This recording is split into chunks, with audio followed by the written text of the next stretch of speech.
আসসালামু আলাইকুম, আশা করি সবাই ভালো আছেন। আবারও চলে আসলাম আপনাদের মাঝে।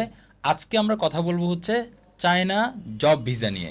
তো আমাদের সাথে সবসময়ের মধ্যে আছেন সোহাগ ভাই। ভাইয়া কেমন আছেন? আসসালামু আলাইকুম। ওয়ালাইকুম আসসালাম। ধন্যবাদ ভাই, আমি অনেক ভালো আছি। সো আপনাকে অসংখ্য ধন্যবাদ আমাদের ফার্স্ট গ্লোবাল স্টুডিওর ফার্স্ট পডকাস্টে আসার জন্য। এটা ছিল আমাদের থ্যাংক ইউ। ফার্স্ট গ্লোবাল হ্যাঁ, স্টুডিওর ফার্স্ট পডকাস্ট হবে আপনার জি, সাথে। সো আজকের বিষয়টা হচ্ছে আমরা চায়না জব ভিসা নিয়ে কথা বলবো। জি। যে চায়নায় আপনি যদি কেরিয়ার করতে চান, এটার জন্য আপনার কি কি চ্যালেঞ্জ আছে, কি কি কারণে আপনার চায়না যাওয়া উচিত না এবং কি কি কারণে চায়না যাওয়া উচিত। এর আসলে আগে এটা এর আগে আমরা দেখছিলাম হচ্ছে চায়নায় শুধু স্টুডেন্ট ভিসা। স্টুডেন্ট ভিসা নিয়ে স্টুডেন্ট আমরা ভিসা কথা আমাদের বলছিলাম। চ্যানেলে অলরেডি এইটার ভিডিও আছে। জি। ফার্স্ট গ্লোবাল ভিসা কনসালটেন্সি চ্যানেলে হচ্ছে অলরেডি চায়নাতে স্টুডেন্ট ভিসার রিলেটেড ভাইয়ারই একটা ভিডিও আছে। ওটা দেখে নিতে পারেন যদি আপনি স্টুডেন্ট হয়ে থাকেন। আর যদি স্টুডেন্ট হয়ে না থাকেন, আপনি চান যে সরাসরি জব ভিসা নিয়ে যাবেন, তাহলে আজকের এই পডকাস্টটা বা এই ভিডিওটা আপনারই জন্য। ভাইয়া আমরা হচ্ছে একটু একটু যদি হ্যাঁ, হ্যাঁ। কারেকশন দিই, সেটা হচ্ছে যদি স্টুডেন্ট হয়ে না থাকে তাহলে অনেক হয়তো কনফিউজ হবে যে আমি তাহলে স্টুডেন্ট, আমি মনে হয় যেতে পারবো না। না, বিষয়টা এমন না, না। হ্যাঁ। বিষয়টা হচ্ছে আপনাকে, আমি তাহলে আগে বলে নেই ইলিজিবল পয়েন্টটা কি কি, সে কি কি যোগ্যতা থাকলে সে চায়নাতে জব করতে যেতে পারবে, হুম, বা হুম। আমাদের মাধ্যমে যারা গেছে তাদের ইলিজিবল পয়েন্টটা কি ছিল, বা তারা এখানে কেমন আছে এই আচ্ছা, বিষয়ে। ওদের কথা বাদ, আমি যাইতে চাই। জি ভাই, হ্যাঁ। আপনি তো আসলে সব জায়গায় যাইতে চান, না, আমি কনফিউজ হয়ে যাই আমি তো যে আসলে আপনারা অ্যাব্রোড কোথায় যাইতে পাঠাবেন। চাই। ওকে ওকে, হ্যাঁ, সো ঠিক আছে। সো আমি যেটা প্রথম বলতে চাই, আপনাকে চায়নাতে যদি আপনি জব ভিসায় যেতে চান, জি। প্রথম ক্রাইটেরিয়া হচ্ছে আপনার এইজ একটা ফ্যাক্টর। এই, অবশ্যই আপনার বয়সটা হইতে হবে 21 থেকে 35 বছরের মধ্যে। আচ্ছা, আমি ভিতরে আছি। ওকে। ওকে, দেন সেকেন্ড হচ্ছে অবশ্যই আপনাকে গ্রাজুয়েশন করা কমপ্লিট করা থাকতে হবে, অর্থাৎ আপনাকে অনার্স অথবা ডিগ্রি পাস হইতে হবে, মিনিমাম রিকোয়ারমেন্ট। 3 বছরে যে ডিগ্রি পাসটা আছে। ইয়াপ, 3 বছর হলে সমস্যা নেই, 4 বছর হলে ভালো, মিনিমাম এটা হইতে হবে। অবশ্যই আপনি যে পড়াশোনা করতেছেন, পড়াশোনার পর আপনার গ্যাপটা যেন 2 বছর থাকে, অর্থাৎ ওদেরকে এই চায়না চায় যে তার জন্য 2 বছরের এক্সপিরিয়েন্স থাকে। সো আলটিমেটলি আপনার যদি 2 বছরের এক্সপিরিয়েন্স থেকে থাকে বা আপনাকে সংগ্রহ করতে হয়, তাহলে কিন্তু অবশ্যই আপনার এডুকেশনের পর 2 বছর একটা গ্যাপ লাগবে। আমি তো জব করি না। আমি মনে করেন গ্রাজুয়েশন করে ফেলছি অনেকদিন, ওকে, অনেকদিন হয়েছে আপনার জব অন্য করি না, তাহলে কি অন্য করতে কোনো পারি? এক্সপিরিয়েন্স আপনার অবশ্যই আছে। হ্যাঁ, যে কিছু তো কিছু একটা এক্সপিরিয়েন্সটা করি। আছে সেই এক্সপিরিয়েন্সটা অবশ্যই আপনাকে শো করতে হবে। আমরা আসতেছি, আপনি কি ধরনের জবে যাবেন, সেই জবের জি, আপনার বেতনটা কত, কেন আপনাকে নিবে, চায়নাতে অনেক লোক সংখ্যা, সেখানে বেকারের অভাব নেই, আইনগত জটিলতা কি আছে, ভিসা কোথা থেকে হবে, খরচটা কেমন হবে, অনেক বিষয় আছে। সো পূর্বের প্লিজ, মতো প্লিজ, হ্যাঁ, প্লিজ। দর্শক যেটা বলে যে ভাইয়া এই গেঞ্জি পরা ভাইয়াটাকে একটু কথা বলতে কম বলবেন, আমরা কথাটা বলে নিব। সো আমি চাচ্ছি আসলে আমি একটু দিই জি, জি। ইনফরমেশন। তবে আপনার একটা জিনিস খুব ভালো লাগে যে আমার কাছ থেকে আপনি আরো বেশি জিনিস বের করে নিয়ে আসেন, যেটা হয়তো আমার মনে থাকে না, বা এই প্রশ্নটা এটা মনে হয় দর্শকের কোশ্চেন, আমার থাকে না। অনেকের বিরক্ত লাগলে বিষয়টা হচ্ছে বিষয়টা হয়তো আপনার অথেন্টিক কাছে অথেন্টিক। বিরক্ত লাগতেছে নো বা নো নো আপনার নো। হয়তো প্রয়োজন নাই। না, না, দর্শকের অনেকের হচ্ছে তার আপনার হয়তো প্রয়োজন নেই এই ইনফরমেশনটা, কিন্তু আমার মতো যারা হচ্ছে একটু অবুঝ, একটু কম বুঝে, তাদের তো জানার দরকার আছে, ঠিক আছে? রাইট। তো আপনি আমাকে গালি দেন আর যাই করেন, আমি আমার সেই ভাইদের জন্য যারা হচ্ছে কম বুঝে বা আরো প্রশ্ন থাকে, তাদের জন্য আমি ভাইকে অবশ্যই জ্বালাবো। হ্যাঁ, ভাই শুরু করেন, আমি এতে আছি। একটা প্রশ্ন আছে, মজা আছে জি, যে তাহলে হয় কি, অনেকেই আমি বলি যে আপনি ভিডিওটা দেখেন তাহলে কোশ্চেন থাকবে না। আসলে জি। যারা ফুল ভিডিওটা দেখে তাদের আমার কাছে আর কোনো কোশ্চেন থাকে না, জাস্ট আসে এবং পরামর্শ বা ফাইল ক্লোজ করে চলে যায়। সাথে আমাকে একটা গালি দিয়ে যায়। ওটা ওটা হচ্ছে ইউটিউবে বা আপনার ফেসবুকে যেটা আছে ওখানে ওটা দিয়ে যায়, নো ইস্যু। সো আমি একটু এখন তাহলে জি। স্ট্রিক্টলি বলে দেয়, আমি যেটা বললাম বয়স লাগবে 21 থেকে 35-এর মধ্যে। হুম, হুম, এডুকেশন অবশ্যই আপনাকে গ্রাজুয়েশন বা ডিগ্রি পাস থাকতে হবে, হুম, হুম। অবশ্যই আপনাকে ইংরেজিতে পারদর্শী হইতে হবে, এবং আপনার একটা ইন্টারভিউ দিতে হবে। আপনি যদি ইন্টারভিউতে সিলেকশন হন, দেন ফাইনাল বাকি প্রক্রিয়াগুলো শুরু হবে। অবশ্যই আপনাকে পুলিশ ক্লিয়ারেন্স থাকতে হবে, পুলিশ ক্লিয়ারেন্সের ডবল লিগালাইজেশন করতে হবে, আপনার সার্টিফিকেট বাংলাদেশ থেকে ভ্যালিডেশন করাতে হবে মন্ত্রণালয় থেকে, আপনার ছবি লাগবে, পাসপোর্ট লাগবে, এই কটা হচ্ছে বেসিক রিকোয়ারমেন্টস। এখন আমি আসি কেন আসলে আপনাকে চায়না নিবে। চায়নাতে তো অনেক লোক সংখ্যা, তারা নিজেরাই পপুলেশনে ভরপুর, তাহলে আপনাকে কেন নিবে? হুম, হুম। যেই পজিশনে আপনাকে নিচ্ছে সেই পজিশনটা হচ্ছে ইংরেজিতে আপনি ভালো দক্ষতা থাকার কারণে ওরা আপনাকে নিবে। এই কারণে, কারণ হচ্ছে ওরা ইন্টারন্যাশনাল মার্কেটে ওদের মার্কেটটা ডেভেলপ করতে চায়, ওদের সেলটা বাড়াইতে চায়। দেখবেন চায়না ওয়ার্ল্ড দখল করে ফেলছে তাদের মার্কেট দিয়ে, তাদের প্রোডাক্ট দিয়ে। বাট আপনি চায়নাতে যদি দেন, দেখবেন যে উইচ্যাট চলে, হোয়াটসঅ্যাপ চলে না, ফেসবুক চলে রাইট, না, বাইজু রাইট, চলে। রাইট। বিকজ ওরা চায় না যে ওদের যেই সোশ্যালিজমটা আছে বা ওদের সমাজ ব্যবস্থায় অন্য কেউ ঢুকুক, যার কারণে ইংরেজিতে ওরা সবাই এত পারদর্শী না। তাই বলে কি ইংরেজিতে পড়া স্টুডেন্ট নাই, তাহলে তারা পৃথিবী শাসন করছে কিভাবে, বা পৃথিবীতে এইরকম ডেভেলপ করছে কিভাবে? যারা ইংরেজিতে জানে তাদের স্যালারিটা আবার বেশি, বেশি দিতে হয়। সো বাংলাদেশে যারা আছে ভাষাভাষীর ছেলেরা আছে বা যারা মোটামুটি এক্সপার্ট আছে ইংরেজিতে কমিউনিকেশন করতে পারে, ওরা মেল চালাচালি করতে পারে, ব্যাংকের ডকুমেন্টস হ্যান্ডেল করতে পারে, তাদের বেতন ওদেরকে যেই বেতন দিতে হয় তার চেয়ে বেতনটা কম দিতে হয়। দ্যাটস ওয়াই আপনার চায়নাতে কি হয়, এই লোকগুলা নিয়ে তাদেরকে কাজে খাটাতে পারে। ছেলেরা যদি এক্সপার্ট হয়, স্মার্ট হয়, তাহলে এটা সে স্মুথলি বেশ ভালো বেতনে জব করতে পারে। কিন্তু ভাইয়া আমি তো আসি- ইংলিশে ভালো না, বা বেশিরভাগই ইংলিশে ভালো না। আচ্ছা, তখন ভালো না কেমন? আপনি কি কমিউনিকেশন করতে পারেন না? পারি আপনি কি মেল করতে পারেন না? পারি আপনি কি ইংরেজিতে মোটামুটি টকিং করতে পারেন না? হ্যাঁ, সেটা পারি। এইটার সাথে আপনার স্মার্টনেস দক্ষতা হচ্ছে সেলস বা মার্কেটিং এর। ওকে, এই ধরনের, এমন না যে আপনার ইংরেজিতে আইএলটিএস এ 9 উঠাইতে হবে, এমন না যে Okay. ইংরেজিতে 8 উঠাইতে হবে। 5.5 আইএলটিএস প্রয়োজনই নাই, প্রয়োজনই নেই। আইএলটিএস Okay, দরকারই great. নাই। Okay. বাট আপনার যে চাইনিজ ইন্টারভিউ নিচ্ছে, আমাদের দেখা মতো সে চাইনিজে খুব ভালো ইংরেজি পাচ্ছে না। সে কি করছে, উইচ্যাটে সে চাইনিজ লিখছে, আপনার কাছ থেকে ইংরেজিতে উত্তর চাচ্ছে, বা আপনি যে ইংরেজিতে উত্তর দিচ্ছেন সে চায়নাতে রিপ্লাই করতেছে। সো আচ্ছা। আপনার একটা অবশ্যই এটা মাস্ট রিকোয়ারমেন্ট, আপনার মোস্ট অফ ইন্টারভিউ হবে কিন্তু উইচ্যাটে। আপনার একটা ইন্টারভিউ নিবে, সো ইন্টারভিউতে আমরা প্রিপেয়ার করে দিব অ্যাজ ইয়োর প্রোফাইল, যে আপনার যেখানে ইন্টারভিউটা দিবে কি ধরনের ইন্টারভিউটা আপনি দিবেন, বা কি ধরনের কোশ্চেন আপনাকে করতে পারে, বা এই ধরনের অ্যান্সার আপনি কিভাবে দিবেন। এটা আমরা রেডি করে দিব। অফকোর্স আমরা রেডি করে দিব। সো আমরা জানি চাইনিজ কোন কোন কোম্পানিগুলো লোক খুঁজতেছে, কাদের লোক দরকার, তাদের সাথে একটা ইন্টারভিউ কানেকশন করে দিই। ইন্টারভিউ কানেকশনে কি কি ধরনের কোশ্চেন আসতে পারে, তার জব ক্রাইটেরিয়া কি হতে পারে, সেটা দিয়ে আমরা বলে দিই। সবই তো আমরা করে দিচ্ছি, মানে মোটামুটি Okay, okay. এখন আসলে আমি করে দিলেও পরীক্ষাটা কিন্তু তাকেই দিতে হয়, আচ্ছা, কাজটা কিন্তু তাকেই করতে হবে। এখন যেই ছেলের এই যোগ্যতা নাই, আমি দেখাই দেওয়ার পরও, বা এই মেয়ের যোগ্যতা নাই যে সে কথাই বলতে পারতেছে না। সেলস অ্যান্ড কমিউনিকেশন আমরা যেটা দেখি সাধারণত অনেকে হচ্ছে ভালোভাবে কমিউনিকেট করতে পারে না। অনেক ভালো স্টুডেন্ট ইংলিশও ভালো পারে, কিন্তু কমিউনিকেশনে অনেকেরই ঝামেলা থাকে। রাইট এই জায়গায় তো প্রবলেম হয়ে যায়। প্রবলেম হয়ে যায়। সো এই ধরনের কাজ হইলে কি হয়, আপনার এই তাদের জন্য এটা না। সো আমরা কি করি, আমি পুরো প্রক্রিয়াটা বলি। আপনি প্রথম অবশ্যই আপনার পাসপোর্ট কপিটা আমাদেরকে জমা দিবেন, ওকে, আপনার সিভিটা আমাদেরকে জমা দিবেন, আপনার পাসপোর্ট, সিভি, এবং আমরা একটা ইন্টারভিউ নিব। বাংলাদেশে আমাদের যারা অফিস আছে, ফার্স্ট গ্লোবাল ভিসা কনসালটেন্সি, আপনার একটা ইন্টারভিউ নিবে। ইফ আমরা যদি আপনাকে সিলেকশন করি, মনে করি আপনি যাওয়ার জন্য প্রিপেয়ার্ড, যেন আপনার ডকুমেন্টসগুলো আমরা নিব, স্ক্যান কপিগুলো নিব, পাসপোর্টের অরিজিনাল কপিটা আমরা নিব। বিকজ অফ আপনি যে ইন্টারভিউ দেওয়ার পরে যাবেন, সেটা আমাদের একটা কনফার্মেশন দরকার। নেওয়ার পরে আপনার একটা ইন্টারভিউর ব্যবস্থা করব, ওকে, যে আমরা যখন ইন্টারভিউ 1টা 2টা বা 3টা বা 5টা বা 10টা যে ইন্টারভিউ ব্যবস্থা করব, যেই কোম্পানি আপনাকে সিলেকশন করবে, সিলেকশন করার পরে আপনার জব অফার লেটার আসবে। জব অফার লেটার আপনি যখন অ্যাকসেপ্ট করবেন, অ্যাকসেপ্ট করার পর আপনার অ্যাপ্রুভাল আসবে। অ্যাপ্রুভালটা নেওয়ার পর আপনার ডাবল লিগালাইজেশন অর্থাৎ পুলিশ ভেরিফিকেশন ক্লিয়ারেন্স আসলে বাংলাদেশের এম্বাসি থেকেই, চায়না এম্বাসি থেকে আপনার ভিসাটা অ্যাপ্রুভ হবে। ভিসা অ্যাপ্রুভ হওয়ার পরে আপনার বিএমইটি কমপ্লিট হবে, যেহেতু এটা job visa. Right, BMET complete হওয়ার পরে আপনার টিকিট কাটবেন, টিকিট কাটার পরে আপনি চলে যাবেন। মোস্ট অফ কোম্পানি আপনাকে থাকার ব্যবস্থা দেয়, অর্থাৎ অ্যাকোমোডেশনটা দিয়ে থাকে। খাবার সাধারণত নিজের হয়, কারণ আমরা সবাই জানি চাইনিজরা যে ধরনের খাবার খায় হালাল আমাদের দেশে, হারাম নিয়ে একটু হ্যাঁ, অনেক ব্যাপার issue আছে, আছে। বা আপনার টেস্টিং এর ব্যাপার আছে, যেটা আমরা আমাদের মতো নিতে আমরা পারি খাই না, না, হ্যাঁ, খাই না। সো এটা আপনি নিতে পারেন। অনেক সময় কোম্পানি আপনাকে নিজের থেকে রিসিভ করবে, অথবা আপনার উবার বা যে ওদের যে মাধ্যমগুলো আছে সেখান থেকে আপনি কোম্পানিতে গিয়ে জয়েন করতে পারেন। এটা তো ভাই ওইটা গেল। আপনি কিন্তু অনেকগুলো স্টেপ বলছেন, আমি মানে একটু প্রথমত খেয়ে গেছেন, আমি ক্লিয়ার করতেছি। তাহলে এই কতদিন সময় লাগবে? আমি বলে দিচ্ছি আপনাকে। আমাদের কাগজপত্র পাওয়ার পরে আপনার যদি উইচ্যাট থেকে সব কাগজপত্র সব ঠিক থাকে, উইথিন আ মান্থ আপনার ইন্টারভিউ শেষ হয়ে যায়। যদি দেখা গেল যে আপনার পরের সপ্তাহে আমরা ইন্টারভিউ দিছি এবং আপনি খুব স্মার্ট, আপনাকে ফার্স্ট কোম্পানি চয়েস করে ফেলছে, দেন ওকে। এরপর সব কাগজপত্র শেষ হইতে not more than 1 month to 1 থেকে 1.5 মাস মধ্যে এই কাগজপত্রগুলো যদি আপনার কাছে রেডি থাকে, এর বেশি সময় লাগে না, দেন ইউ মে গো। আর যদি আপনার কাগজপত্র রেডি না থাকে, আপনার যদি কোনো পুলিশের ঝামেলা থাকে, বা আপনার কাগজপত্র উল্টাপাল্টা থাকে, অনেক সময় হচ্ছে আপনি ডিলে করতেছেন, তাহলে সময় লেগে যায় 3 মাস 4 মাস। বাট ন্যাচারালি সব কিছু ঠিকঠাক থাকলে not more than 2 months. Already আমাদের মাধ্যমে যারা গেছে, আমাদের যে অফার লেটারগুলো আছে ফর পার্সোনাল রিজন, একজনের ডকুমেন্টস তার একজনের শো করতে দেয় না। আপনারা পার্সোনালি আসলে হয়তো আপনাদেরকে আমি দেখাইতে পারবো, আপনাকে আমি দেখাই দিব যে কারা কারা আমাদের কাছ থেকে ভিসা পাইছে, কারা কারা ওয়ার্ক পারমিট পেয়েছে, কারা ওখানে গিয়ে কাজ কয়জনের মতো করতেছে। আমরা যদি, Not যেমন all- অনেকে কোয়েশ্চেন করে, যেমন অনেকে কমেন্ট করছে আমি দেখছি 30 থেকে 40 জনের নিচে না, শুধু চায়নাতে। না, অনেকে বলতেছে আমরা নাকি অনেক প্রলোভন কথা বলি। ওকে, তারপর হচ্ছে আমি আপনাকে বলতেছি যে ভাইয়া আপনি তো অনেক সুন্দরভাবে কথা বলেন, যে পুরো প্রসেসটা বলে দিচ্ছেন, বিষয়টা তো এতটা সহজ না ভাইয়া। আপনি কিন্তু সহজ কেন, আপনি বলেন, আপনি বলছেন ভাইয়া আমি তো ইংরেজিতে কথা বলতে পারি না, রাইট, এটা কি আপনার জন্য? আপনার কাছে পাস করছেন, কাগজই উঠান নাই ইউনিভার্সিটিতে, এটা কি আপনার জন্য? না। আমার কথা শুনতে আপনার ভালো লাগে, বাট আপনি রেডি না। আমার ভালো কথা শুনে আপনার লাভ কি? আমি কি Right. বলতেছি আপনাকে যে আপনি আমার কাছে এসে এখনই ফাইল জমা দিয়ে যান?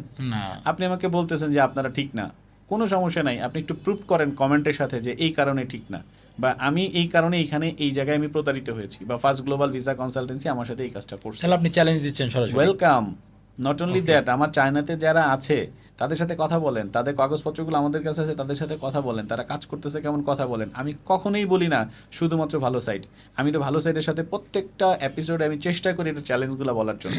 আপনি নিজেও অনেক চেষ্টা করেন এটার চ্যালেঞ্জগুলো কি আছে। সো চ্যালেঞ্জগুলো যদি আপনি জেনে জানেন যে আমার ভালো কথা শুই না আপনি চলে আসতেছেন, আপনি চ্যালেঞ্জগুলো আপনার মাথায় নিচ্ছেন না, পরবর্তীতে একটা ক্লেম দিবেন আমি ভালো না, তাহলে তো জিনিসটা হইলো না, রাইট। এবং এইটাই আমাদের তো রিয়েলিটি। বুদ্ধি আছে, আমার তো ব্রেন আছে, 2.5 কেজির একটা ব্রেন আছে হ্যাঁ, আমাদের। ওকে, আর এটাই কিন্তু রিয়েলিটি। আপনার যারা কমেন্টস করছে আপনি তাদের দেখেন তারা কি করছে, তারা শুধু কমেন্টসই করছে, ওটা Right. তাদের পাওয়ারে আছে। হ্যাঁ, বাট হ্যাঁ। কেউ আসুক একটা কিবোর্ড ওয়ারিয়র। হ্যাঁ, কেউ আসুক একটা কনসালটেন্সি করুক, বা কেউ যারা সরাসরি এরকম ফেজ হচ্ছে সোশ্যাল মিডিয়াতে আসতেছে বলতেছে যে আমি করে দিব, তুমি আসো, আসলে তোমার করে দিচ্ছি, করে দিচ্ছে, রেজাল্ট আছে, এরকম সে করতে পারলে করুক, অসুবিধা তো নাই। আমাদের এ যাবৎকালের সাকসেস যদি বলি মোর দেন 400 প্লাস 400 এভারেজ। আপনি on an student average। Visa বলেন, জব ভিসা বলেন, বিজনেস ভিসা বলেন, ভিজিট ভিসা বলেন, যেই ধরনের ভিসাগুলো নিয়ে আমরা কাজ করছি, এবং আসেন প্রত্যেকের পাসপোর্টের কপি, আপনার ভিসা সাকসেস রেশিওর copy, all are in my record. আচ্ছা, সবাই ঠিক তো আছে, এবং নট শুধুমাত্র অনলি ভালো আমাদের দিকটা বলে। মিডিয়াতেও আছে, এমন না যে আমরা সোশ্যাল মিডিয়াতে সাকসেস রেশিওগুলো দিচ্ছি না, বাট সবাই তো আসলে যারাই সাকসেস হচ্ছে, যে যার টাকা দিয়ে ভিসা করে নিচ্ছে, সবাই কি আসবে আমার সাথে বসার জন্য? না, না, অনেকে বলেই দেয় যে ভাই আমাকে মিডিয়াতে নিয়ে আসেন না, আমি মিডিয়া ফেস না, অনেকের না, সমস্যা আমরা থাকে। আমরা চাই না হচ্ছে সামনে তারা আসতে। আসুক, কিন্তু যারা আসতে চায় তারা আসবে, আবার ইন ফিউচারে আমরা আরো নিয়ে আসবো। আমি গুরুত্বপূর্ণ কথাগুলো please, আরেকটু please। শেষ করতে চাই। জি। ওখানে অনেকেরই কোশ্চেন থাকে যে ভাই চায়নাতে আমার যদি জবটা গেল, সেই জবটা যদি চলে যায় তাহলে আমার কি হবে? তাহলে রাইট, রাইট, হ্যাঁ। হ্যাঁ। সো আপনার দেখেন, আপনি যদি পারদর্শী হন আপনাকে জব যাওয়ার কোনো কারণই নাই, হ্যাঁ। কিন্তু আপনি জব নিলেন, নেওয়ার পর আপনি খুব ভালো বেতনে কাজ করবেন, আপনি খুব স্মার্ট, সব কিছু ইন্টারভিউ দিলেন, আপনি 2 মাস বা 1 মাস ভালো কাজ করলেন, পরের মাস থেকে চাইনিজ পরিবেশের কারণে আপনি এখন উল্টাপাল্টা শুরু করে দিয়েছেন। এটা তো আপনি এর কোনো কারণে অফিসে যাচ্ছেন না টাইমলি, আপনার পারফরমেন্স ঠিক হচ্ছে না, ভাই মালিক কি আপনার কোনো দেশে পয়সা দিবে? না, কোনো দেশে অবশ্যই পয়সা না। দিবেন। আপনি যদি পারফর্ম করেন, আমাদের দেখা মতে আমরা 4,000-এ পাঠাইছি, 6,000-এ পাঠাইছি, 8,000 হয়ে গেছে, 4,000-এ পাঠাইছি, পরের মাসে 6,000 4,000 4,000 আপনার চায়না মুদ্রা, ইয়ান, চায়না ইয়ান ইয়ান, হ্যাঁ। আমি পাঠাচ্ছি, সেটা আপনার 6,000 হয়ে যাচ্ছে। এবার বাংলা টাকা কেমন? বাংলা টাকায় স্টার্টিং এ 70 থেকে 80,000 থেকে শুরু হয়, ঠিক আছে। আচ্ছা, এটা 1 লাখ 1 আচ্ছা। লাখ 20 পর্যন্ত গিয়ে ওঠে, এখন সম্ভবত 19 টাকা চলতেছে খরচ কেমন হবে ওখানে যাওয়ার থাকা? জন্য। না, ওখানে থাকা থাকা ফ্রি, মোস্ট অফ ক্ষেত্রে থাকা ফ্রি, খাওয়া? খাইতে 10,000 টাকার বেশি লাগে না, 7 থেকে 10,000 টাকার মধ্যে খাওয়া হয়ে যায়, ঠিক আছে। ডিপেন্ড আপ টু তার তার তার তার চলাচলতি বা সে কি ধরনের ফুড পছন্দ করে তার উপরে। নিজেরা রান্না করে খাবে? Not more than 6 to 10,000, not more than. Okay. ঠিক আছে, সিঙ্গেল আর নিজেরা শেয়ার করে খাওয়া যায়। সো এটা হচ্ছে বিষয়। সো মজার ব্যাপার হচ্ছে আপনি যে 1 বছরের ভিসা নিয়ে যাচ্ছেন, 1 বছর পর কোম্পানি আপনাকে রিনিউ করে দিবে যদি আপনি গুড পারফরমেন্স করেন। পারফরমেন্স করে। আদারওয়াইজ আপনি যদি চান যে কোম্পানি আমার ভালো লাগছে না বা কোম্পানি আপনাকে ফায়ার করে দিচ্ছে, সুযোগ আছে আপনি নিজেও কোম্পানি খুঁজে, তবে নিজেও কোম্পানি খুঁজে যেতে পারবেন। তবে সেই ক্ষেত্রে কোম্পানি আপনাকে ছাড়তে হবে বা আপনাকে কোম্পানিকে ছাড়তে হবে এবং আরেক জায়গায় আপনাকে যেতে হবে, সেই সুযোগ আছে, বাট সেই সুযোগের সদ্ব্যবহার আপনাকে করতে হবে। যেহেতু আচ্ছা, বাংলাদেশ, সেক্ষেত্রে যদি আমি আবার আপনার সাথে কন্ট্যাক্ট করি, আমরা একটা সাথে সুযোগ দিতে পারবো। আমরা কারণ যখন সে চায়নায় চলে যাবে, তখন এখন আপনি চায়নার কিছুই জানেন না, না, ভাষা জানেন না, কোম্পানি চেনেন না, কিভাবে কি করতে হয় কিছু জানেন না। কিছুই দ্যাটস চেনেন ওয়াই না। You are coming with me, আমার সাথে আসছেন এই কারণে। আপনি যখন চায়না যাবেন, আমি আপনার কাছে পরামর্শ জিজ্ঞেস করবো এখন এটা কি করা উচিত আমার, বিকজ তখন আপনার চোখ খুলে যাবে। আমরাই বলে দিব তুমি এই জায়গায় যাও। এখানে আমার সেকেন্ড কোনো পলিসি নেই বা এখানে বিজনেস করার কোনো ইচ্ছা নাই যে আমি সেকেন্ড টাইম তাকে টেনে নিয়ে যাই। সেই দেখবেন আরো 2-4টা জব খুঁজে নিচ্ছে, ছেলে অথবা মেয়ে। বুঝতে আমাদের পারছি। মধ্যে ছেলেরাও যাচ্ছে, মেয়েরাও যাচ্ছে। বুঝতে পারছি। একটা জিনিস মনে রাখবেন, it's not a white collar, it not blue collar. Blue collar means a কিন্তু শ্রমের জন্য যাচ্ছে না, কায়িক শ্রমের জন্য। আমাদের যেটা দুবাই বা অন্য অন্য জায়গায় মিডল ক্লাস, এখানে কিন্তু যাচ্ছে মেধা, অর্থাৎ অবশ্যই ছেলেটা গ্রাজুয়েশন করা, ইংরেজিতে ভালো এক্সপার্ট, সেই কিন্তু যাচ্ছে। সো তার মেধা আমি বিশ্বাস করি, এবং সে যে ইন্টারভিউগুলো ফেস করে যাচ্ছে সে স্মার্ট হয়েই যাচ্ছে, এবং যাওয়ার পর সে আরো ড্যাম স্মার্ট হয়ে যাচ্ছে। আরো ভালো জব ওইখানে যাওয়ার পর কিন্তু একটা কমিউনিটি পাচ্ছে, বাংলাদেশ হোক, চাইনিজ হোক, অন্য যে কমিউনিটি পাচ্ছে, কমিউনিটি কিন্তু তাকে হেল্প করছে। আর বাংলাদেশ থেকে যেহেতু বিএমইটি কমপ্লিট করে যাচ্ছে, এখানকার লিগালাইজেশন নিয়েই সে কিন্তু এন্ট্রি হচ্ছে, লিগালাইজেশন সারা সে এন্ট্রি হচ্ছে না। I am the bridge only, আমি শুধু ব্রিজটা কনফার্ম করছি। এবং এটা কিন্তু একটা গ্র্যাজুয়েশন পাস ছেলে কেবল কমপ্লিট করছে, তার স্যালারি 70 থেকে 80,000 শুরু, ক্ষেত্রে বিশেষে 1,20,000 হচ্ছে শুরুতেই। এটা কিন্তু চারটিকাটি কথা না আমাদের দেশের প্রেক্ষাপটে, এবং এই টাকাটা কিন্তু বাংলাদেশেই আসতেছে অ্যাজ এ রেমিটেন্স হিসেবে। সো কেউ যদি চায়নাতে যেতে চায়, বেটার আমি ওয়েটা বলে দিই, আপনি চাইনিজ কোনো কোম্পানিকে সাথে যোগাযোগ করেন এবং সেখানে আপনি ইন্টারভিউ দেন, এবং দেখবেন চায়নাতে অনেক পেজ আছে যারা জব খুঁজতেছে, ইন্টারন্যাশনাল ইংরেজি যারা যারা তাদের খুঁজতেছে, তাদের সাথে আপনি ইন্টারভিউ দিয়ে নিজেই চলে যেতে পারেন। যদি আপনি সে ধরনের কোনো কাজ করতে না পারেন, আমাদের কাছে আসেন, আমাদের কাছে কোম্পানি আছে, চায়নাতে আমাদের অফিস আছে, চায়নাতে আমাদের এমপ্লয়িরা বসে আছে, তারা এটা ক্রস ম্যাচ করতেছে, সব কিছু দেখে চায়না থেকে সাপোর্ট দিচ্ছে, বাংলাদেশ থেকে আমরা সাপোর্ট দিচ্ছি, চায়নাতে আমরা জবের ব্যবস্থা করে দিচ্ছি। তো চায়নাতে যদি আপনার জবের দরকার হয় আমাদের কাছে চলে আসতে পারেন। বলবে, প্রথম কমেন্ট আসবে ভাইয়া খরচ কেমন। ভাই মোটা দাগে হচ্ছে 3টা প্রশ্ন। একটা হচ্ছে কি কি লাগবে যাইতে, কত খরচ হবে, ওখানে যে জবটা পাবো সেই জবের স্যালারি কত, এরপরের কোশ্চেনটা থাকে যে আমার থাকা খাওয়া খরচ কেমন হবে। এই আপনি যে 4টা কোশ্চেন করেছেন 3টা কোশ্চেন হয়ে গেছে। যাইতে কি কি লাগবে আমি বলে দিয়েছি, থাকা খাওয়ার খরচ কেমন আমি বলে দিয়েছি, বেতনটা কেমন আমি বলে দিয়েছি, এখন যাইতে খরচ কেমন লাগবে সেই বিষয়টা আসতেছে। জি ডিপেন্ড আপ টু আপনি কোন কোম্পানিতে যাচ্ছেন, বলে কোম্পানির সাথে যাওয়ার খরচ কি। আপনি যে লিগালাইজেশন করবেন, অনেক কোম্পানি থাকে এই ধরনের অ্যাপ্রুভালই থাকে না, আপনার জন্য এই অ্যাপ্রুভালটা করে নিতে হয়। আচ্ছা অনেক বিষয় আছে, যেই জায়গায় যাবেন ওই জায়গার অ্যাকোমোডেশন কস্টটা বেশি, সেই জায়গায় কোম্পানি আপনাকে কী পাফার, যেমন আপনি যদি শহরে থাকেন দেখবেন আপনাকে বেতন বেশি অফার করবে, কিন্তু বেশি বেতনে যেয়ে আপনার লস হচ্ছে কেন, ওখানে থাকা খাওয়ার খরচ বেশি। বেশি। Depend up to that. তবে আমি এতটুকু আপনাকে আশ্বস্ত করতে পারি, মিডল ইস্টে যাওয়ার জন্য যে ধরনের খরচ তার থেকে কম।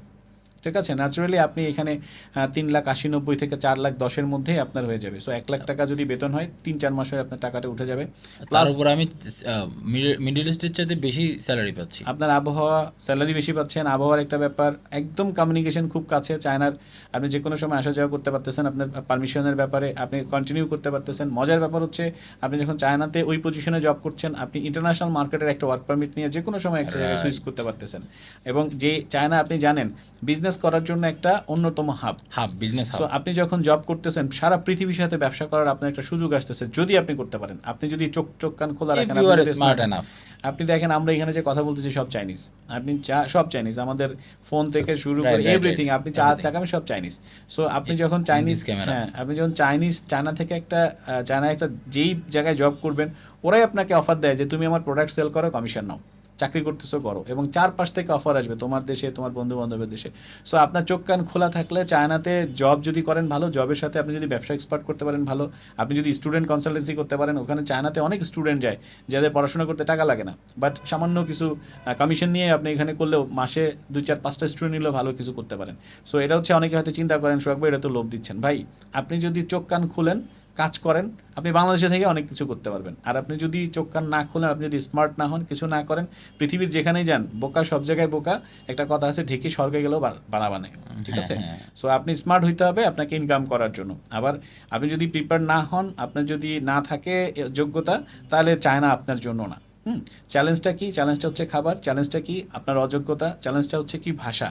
ঠিক আছে, আপনি এর মধ্যে চাইনিজ শিখে ফেলতে পারলেন, চাইনিজ আর ইংরেজি যখন শিখে ফেলবেন, আমার মনে হয় না পৃথিবীতে চায়না এখন যেভাবে শাসন করছে, আপনার ইকোনমিতে শাসন করছে, এটা ইন ফিউচারে যে আরও যে শাসন করবে, সেখানে চায়নাতে যদি আপনি একটা আপনার অবস্থান করতে পারেন, আমি মনে করি পৃথিবীর অন্যতম একটা অবস্থান আপনি করলেন। একটা সময় শাসন করতে আমেরিকা, এখনও সে পাওয়ারের দিকে শাসন করছে, বাট আপনার এখন ইকোনমিক্যাল ওয়ারে সে শাসন করছে, এবং সে বাণিজ্যের দিক থেকে এখন সে ফার্স্ট। সো এই জায়গায় আপনি যদি কাজ করতে পারেন, আপনার ফিউচার ব্রাইট। ঠিক আছে, আর মজার ব্যাপার হচ্ছে আপনি চাইলে আপনার ফ্যামিলি নিতে পারেন, সেটা হচ্ছে আপনার যোগ্যতা অনুযায়ী, ওই দেশের আইনকানুন অনুযায়ী সেও করতে পারে, বা চাইলে আপনার ফ্যামিলিও নিয়ে যেতে পারবে। ফ্যামিলি নিয়ে যাওয়া সম্ভব, ওখানে নিয়ে যেয়ে কাজ করছে, বিকজ অফ আপনার ওইখানের সেই রিকোয়ারমেন্টগুলো ফিল আপ করতে হবে। আপনার ঘর ভাড়া বা হচ্ছে থাকা খাওয়ার আপনার মিনিমাম রিকোয়ারমেন্ট যেটা আছে সেটা ফিল আপ করতে হবে। চাইলে কিন্তু আপনি আপনার মিসেসকেও জব দিতে পারেন। ঠিক আছে, সো ওখানে আপনি বসবাস করার একটা ব্যবস্থা আছে। ওকে সো চায়নাতে আমি চাইবো যদি কেউ নিজে নিজে অ্যাপ্লাই করেন খুবই ভালো, নিজে নিজে অ্যাপ্লাই করে যাইতে পারলে আমার পরামর্শ থাকবে সেভাবে চলে যান। যদি যাইতে না পারেন চলে আসেন আমাদের ফার্স্ট গ্লোবাল ভিসা কনসালটেন্সিতে, আমাদের যথাসাধ্য চেষ্টা করবো আপনাকে আমরা সহযোগিতা করার জন্য। পরবর্তী এপিসোডে আমরা আসবো চাইনিজের এই চায়নাতে জব প্লাস স্টুডেন্ট নিয়ে কাজ করার জন্য। আপনারা অনেকেই জানেন চায়নাতে পড়াশোনা করতে কোনো টাকা পয়সা লাগে না, বা এডুকেশন মোস্ট অফ ফ্রি এবং উল্টা পাওয়া যায়। সো এই বিষয়গুলো নিয়ে আমরা এক সময় কথা বলবো।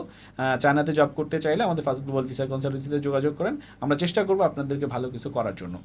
আজকের এই পর্যন্তই, যদি আবিদ ভাইয়ের কোনো কোশ্চেন না থাকে। না, আমার মোটামুটি কোশ্চেন সলভ কেন, কারণ হচ্ছে আপনি একসাথে সবগুলো বলে ফেলছেন। এখন এখানে কনফিউশনের কিছু নেই, আমরা সবাই মোটামুটি আনসার পেয়ে গেছি। এরপরেও যদি কোনো কোশ্চেন থাকে কমেন্টে জানাবে, মেসেজ আছে মেসেজ জানাবে, মেইল দেওয়া আছে, সব ধরনের কনভারসেশন, ফোন নাম্বারও দেওয়া আছে, সব ধরনের কমিউনিকেশন হচ্ছে দেওয়া আছে, আপনারা সেখানে কন্ট্যাক্ট করতে পারেন। আর পারলে আমাকে একটা গালিও দিয়ে যান। লাস্ট অপশন, হ্যাঁ ভাই ধরা খাবো না তো? ধরা, আমি বলে দিচ্ছি, আচ্ছা হ্যাঁ এটা তো আমি জানি, হ্যাঁ তারা তো জানে। ভাই আপনি এখানে অবস্থায় কি, আপনি দেখেন আপনার ডকুমেন্ট জমা দিয়ে কোনো টাকা পয়সাই দিচ্ছেন না, যখন আপনার ওয়ার্ক পারমিটটা চলে আসছে তখন আপনার পেমেন্টের অপশন শুরু হবে। তো যেখানে আপনি কোনো টাকা পয়সাই দিচ্ছেন না, সো সেখানে আপনার ভয়ের কোনো কারণ নাই আপনি দিচ্ছেন কিনা। এখন হয়তো বলুন ভাই পাসপোর্ট নিয়ে তো ঘুরাবেন, কোনো কারণ নাই ভাই আপনার এটা করানোর, কোনো দরকারই করে না। যদি আপনি কনফার্মেশন দেন, আমাদেরকে ইনশিওর করতে পারেন, সিকিউরিটি কনফার্ম করতে পারেন যে হ্যাঁ ভাই আমি ইন্টারভিউ টেকার পর যাব, আমার সেটারও দরকার নেই। অনেকে আমাদের সাথে দুষ্টামি করছে, ইন্টারভিউ দিচ্ছে, সব কিছু করছে, এরপর যখন সব রেডি হয়ে আসতেছে তখন বলছে যাবো না। This is pain for us. So অনেক দুষ্ট এজেন্সির থেকে অনেক দুষ্ট ক্লায়েন্টও এখন অনেক আছে। সো আপনি যেরকম আমাকে ভয় পান যে আমি কোথায় যাচ্ছি, আমরাও আপনাকে ভয় পাই, আমরা আপনার জন্য সঠিক কাজ করার পর সঠিকভাবে আপনি আমাদের সাথে যাবেন কিনা। এই So don't এমন worry. ইনসিডেন্ট অলরেডি হচ্ছে। অনেক অনেক হচ্ছে। হ্যাঁ। সো ডোন্ট ওয়ারি, এ ধরনের কোনো কার্যক্রম আমাদের কাছে নাই, আপনি নিশ্চিন্তে থাকতে পারেন। আমরা চাই আপনাদের জন্য কাজ করতে, আপনার সাথে কাজ হলে যেতে পারবেন। আপনি আসেন, বসেন, দেখেন কারা গেছে, কোথায় গেছে, কেমনে গেছে, আদৌ হয়েছে কিনা, দেন উইল বি ফাইন। আর ইন ফিউচারে চেষ্টা করব, অনেককেই রিকোয়েস্ট করছি, এবং এখন থেকে যারা আসবেন একটু প্রিপারেড নিয়ে আসবেন। আমারটা হইলেও আমি যেন একটু ভাইয়ার সাথে পডকাস্টে বা আমি ভাইয়ার সাথে একটু ক্যামেরার সামনে বসতে পারি, যাতে অন্যরা উপকৃত হয়। সো আজকের মতো এখানেই। আরো একটা বিষয় আছে জি, ভাইয়া, জি, সেটা please. হচ্ছে মনে করেন আপনারা যারা হচ্ছে এই ভিডিওটা দেখতেছেন এবং চায়না যাওয়ার জন্য হচ্ছে ইন্টারেস্টেড, সাধারণত যে কোনো এজেন্সিতে কি হয়, আপনি মৌখিকভাবে কথা বলে আসেন, আপনার কাছে কোনো ডকুমেন্ট থাকে না, but this video is the document যে সোহাগ ভাই নিজে তার কোম্পানির জন্য বলছে এবং এই ভিডিওটা আপনি দেখছেন। এইটাই কিন্তু Recorded যদি evidence. যদি ফার্স্ট গ্লোবাল আপনার সাথে কোনো উল্টাপাল্টা করে, আপনার কাছে কিন্তু কি আছে, রেকর্ড আছে, যা আপনি সরাসরি চ্যালেঞ্জ করতে পারতেছেন। তো এরপরে ভাই আসলে আর কিছু থাকে না। যারা দুষ্টামি করবে তারা ক্যামেরা ফেজে আসবে না, সোশ্যাল মিডিয়া আসবে না। রাইট। সো থ্যাংক ইউ ভাইয়া, থ্যাংক ইউ ভাইয়া। Very much. ঠিক আছে, আজকের মতো এখানে শেষ করছি। সবাই ভালো থাকবেন। আল্লাহ হাফেজ। আসসালামু আলাইকুম। Thank you. আসসালামু আলাইকুম আমাদের দর্শকদেরকে।